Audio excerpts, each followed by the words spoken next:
이번 한미일 정상회의에 대해 미국 언론과 외교 전문가들은 동아시아 지역에서 중국과 북한의 위협에 대한 한미일 3국의 협력이 강화됐다고 평가했습니다. 국제부 연결해서 해외 반응 살펴보겠습니다. 김진호 기자. 네, 국제부입니다. 네, 뉴욕타임스 가장 적극적으로 보도하고 있다고요. 그렇습니다. 뉴욕타임스는 홈페이지 머릿 기사로 한미일 정상회의 소식을 실시간으로 전하는 등 현지 언론 가운데 가장 적극적으로 관련 소식을 보도했습니다. 뉴욕타임스는 조 바이든 대통령이 캠프 데이비드에서 윤석열 대통령과 기시다 후미오 총리를 맞이한 것은 미국의 외교적 꿈이 실현되는 것이라며 주목했습니다. 뉴욕타임스는 캠프 데이비드에서 열린 이번 회의는 중국의 공격 행위에 맞서기 위해 영내 협력국 네트워크를 봉합하려는 바이든 대통령의 노력에 이정표가 됐다면서 캠프 데이비드에서의 의견 합치는 한일 양국의 과거를 잊으려 노력한다는 윤 대통령의 결단으로 인해 가능했다고 평가했습니다. CBS 방송도 바이든 대통령이 이번 정상회의에서 한국 및 일본과의 관계를 강화했다며 이번 정상회의의 목적은 역사적으로 냉랭한 관계를 이어온 한국과 일본 사이의 안보와 경제적 유대를 더욱 강화하는 것이었다고 보도했습니다. 이 방송은 한국과 일본의 긴장은 중국의 부상과 북한의 지속적인 위협으로 지난 1년간 빠르게 완화했다며 바이든 대통령은 이번 정상회의를 통해 양국이 과거 역사의 한 페이지를 넘기도록 촉구하기를 희망했다고 설명했습니다.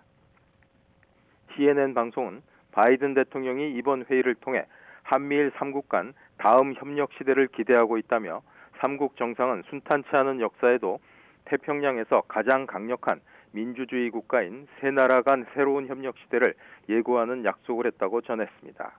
이어 바이든 대통령이 캠프 데이비드에서 한미일 정상회의를 한 것은 북한의 계속된 도발 행위에 맞서 힘을 과시하기 위한 것이며 중국 부상에 대한 우려 속에 인도태평양 동맹국들과 관계를 심화하기 위한 노력에 따른 것이라고 덧붙였습니다.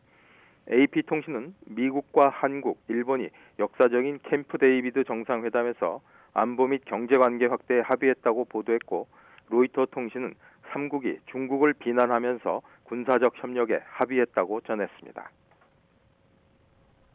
네, 미국 외교 전문가들 입장도 전해주시죠. 네, 전문가들은 3국 관계가 유의미한 진전을 거뒀다고 평가하면서도 향후 제도화 등 과제가 남았다고 제언했습니다. 싱크탱크인 전략국제문제연구소의 빅터차 한국 석좌는 비록 의무라는 표현이 성명에서 빠졌지만 한미일 3국의 협의 공약은 의미 있다고 규정했습니다. 그는 역사적인 이유로 동맹이라는 표현을 사용하지는 않았지만 이번에 새로운 경지의 삼각관계의 장에 접어든 것이라며 이는 그간 양자관계에서 이루어온 것들이 그대로 삼각 형태로 이어진 듯 보인다고 평가했습니다. 리처드 폰테인 신미국 안보센터 회장은 성명을 통해 정치적 상징성을 띤 한미일 정상회의는 군사, 경제협력 측면에서 의미 있는 성과를 거뒀다며 문제는 윤석열 대통령과 기시다 후미오 일본 총리가 각각 귀국해서 회의 성과와 관련해 어떤 국내 여론에 직면하는가라고 분석했습니다.